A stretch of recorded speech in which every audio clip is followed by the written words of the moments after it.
What is up, guys, and welcome back to the channel, guys. I did a video a while back on my other channel, the Wilson Family 4D, about like the Santa Claus and all that stuff, but I didn't get this was recommended to me from the channel Not Just Bike. So we're gonna check out the Foreigner's Guide to Santa Claus and Zwarte Piet or Piet. But let's see what this about. Get a little bit more information because I like Not Just Bikes. I like this channel, very informative. So we're about to check it out. Y'all hit that subscribe button. Send down more recommendations. Let's check it out. When we moved to the Netherlands, we quickly realized that if you have kids, then Sinterklaas Feest is the single most important event of the year. Nothing else even comes close. So this video is everything I wish we had known when we first moved here. We had experienced Sinterklaas before in Belgium, so we figured it would be similar in the Netherlands. In Belgium, there's the Sinterklaas parade in November, and your child mails a letter to Sinterklaas. Shoes are put out on the evening of December 5th, with carrots for the horse and a beer for Pete. And in the morning of December 6th, the kids wake up early to find presents surrounding their shoes.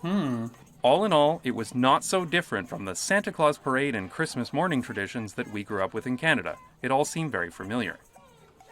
We quickly realized it was very different in the Netherlands. Popular. For example, the big night is called Pakjesavond and is celebrated on the evening of December 5th, not the morning of December 6th, and it gets much more complicated from there. So let's get into it. Starting in November, you'll see Sinterklaas decorations in shops and hear songs that I can't play for you or YouTube will give me a copyright warning. But the official season begins with the Intocht van Sinterklaas. That's when Sinterklaas first arrives in the Netherlands from Spain by either steamboat or steam train with his army of black helpers called Pete. Army of black helpers. Army of black helpers called Pete. What? About a week before the Intocht, a daily program called Het Sinterklaas Journal airs on TV and online. I thought maybe this was just a cute little story about Sinterklaas for kids, but it's so much more. In short, Het Sinterklaas Journal is required viewing because it effectively sets the story and canon for Sinterklaas that year. Literally every child you meet, and half the parents, will have watched it, so you better know what's going on or you'll be totally out of the loop. For example, that's how you'd find out that Sinterklaas got a new horse called O Zo Snel. You know, from the song. Ja, hij rijdt in donkere nachten op zijn paardje o zo snel. Every year, Het Sinterklaas Journal reports on the journey of Sinterklaas from Spain to the Netherlands, as well as the lead-up to the all-important Pakjesavond on the 5th of December. Every year, there are multiple misadventures, and every year it will appear that, due to some unforeseen problem, Pakjesavond will be cancelled this year. It's not. It's the preferred method for traumatizing Dutch children. But in the end, Sinterklaas always overcomes adversity and makes it to the Netherlands on time for Pakjesavond.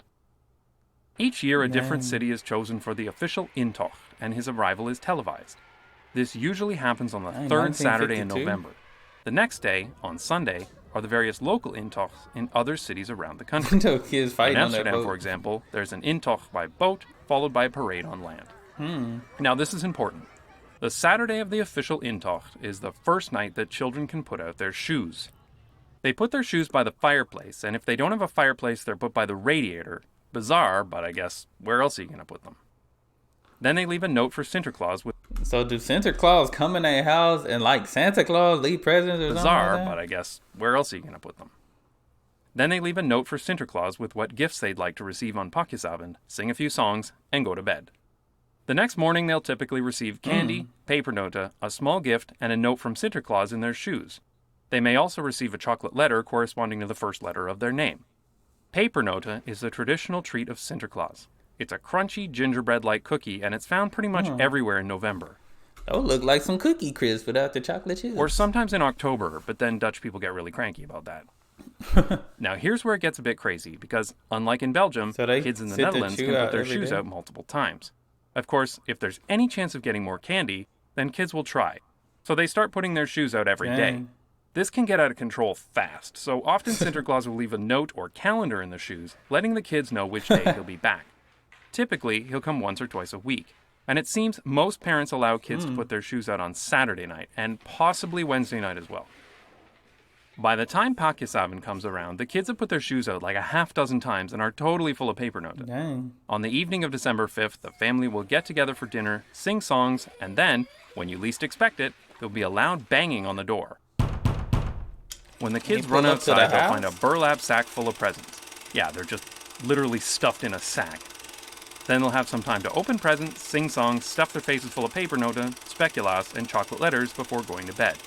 All in all... So they actually bring this stuff to the house. How do they know, or do the parents do it? Stuff their faces full of pepernota, speculoos, and chocolate letters before going to bed. All in all, a pretty good time.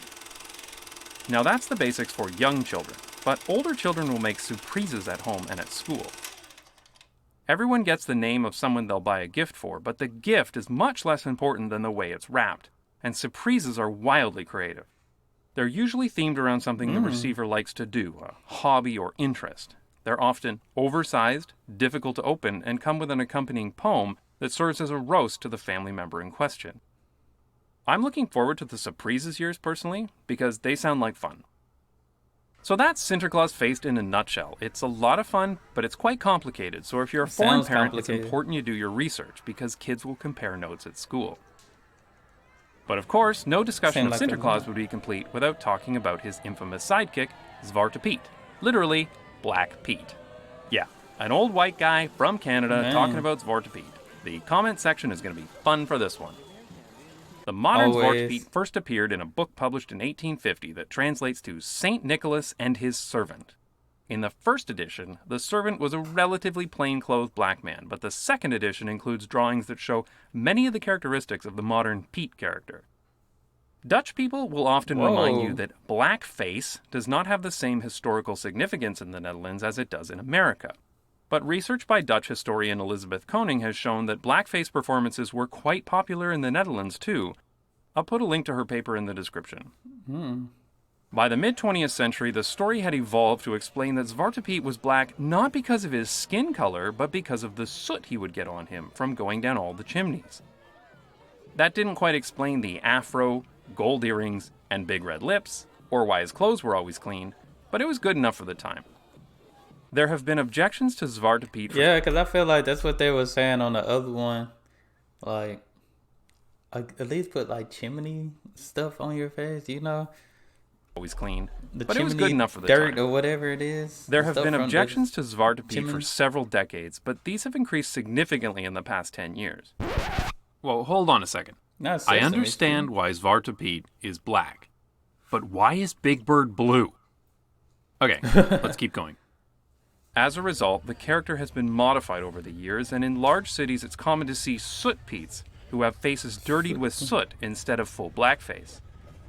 Another change in tradition is that naughty children are no longer stuffed into a sack and taken back to Spain, That would have been bad right there if they really did that. That naughty children are no longer stuffed into a sack and taken back to Spain, so that's nice. Opinion polls have been taken every year since 2013, and this year has shown a huge drop in support for Zwarte Piet, with 46% of the population believing Zwarte Piet should keep his dark skin color, down from 71% last year. Most big cities, as well as the national TV show Het Sinterklaas Journal, only have soot Piets remaining in their celebrations. And in larger cities, the soot Piet is considered to be a reasonable compromise, and there isn't much controversy.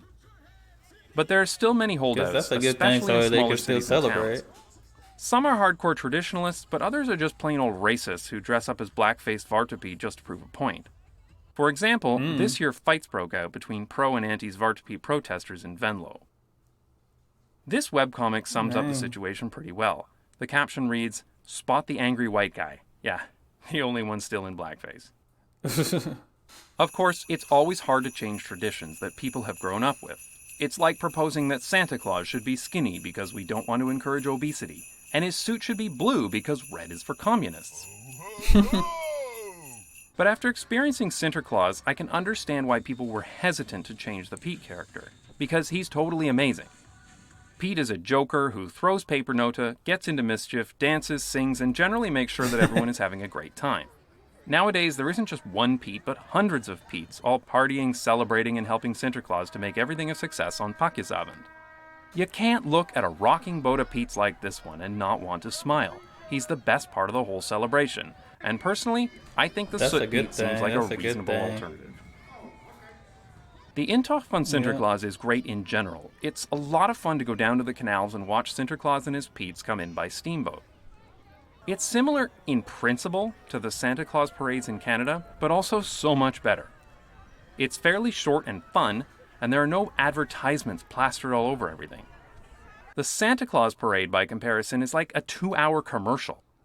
All of the floats are sponsored by major corporate brands, and the parade seems less about being fun for children and more about getting the most marketing exposure for its sponsors. That's all it is. Santa Claus comes at the end, so they know you'll be stuck waiting through it all. And the TV reporting is less about the parade and more about the obviously scripted marketing copy provided by sponsors.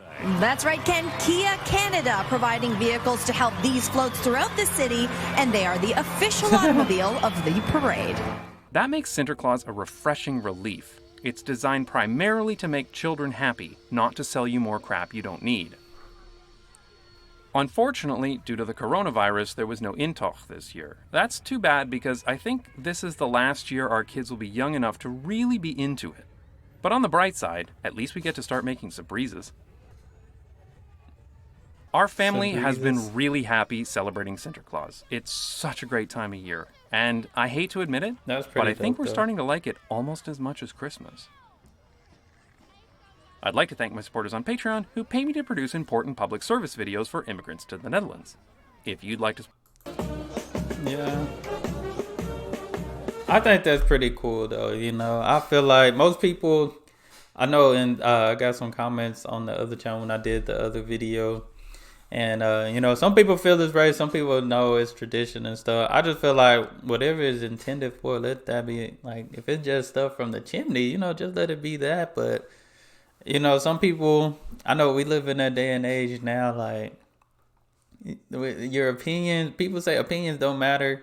Nowadays, they do matter a lot. Because you can put your opinion out there and you can get about 200,000 petitions on your opinion. Like, opinions don't matter. Facts matters and opinions matter nowadays. So, but, you know, we just live in that time where it's easy to take offense without understanding.